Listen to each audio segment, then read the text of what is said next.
Hello guys, magandang umaga po. Meron po akong gugupitang estudyante. Ito po, ay muna umpisa muna sa 1.5 flavor guide. Binubura-bura ko na po dito po yung linya po ng guhit. Alalay lang po ang pagbubura. Hindi ko na nga po pinakita nung si inumpisahan ng paggugupit.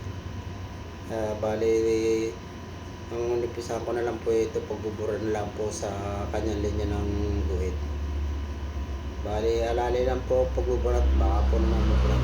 Sumunod akin na pong sinirclose yung kanyang linya ng guhit po para dito po na sa bubura-burahin po yung kanya pong linya ng guhit. Alalay lang po, tsaka ang hagod po nito para lang pa-slide.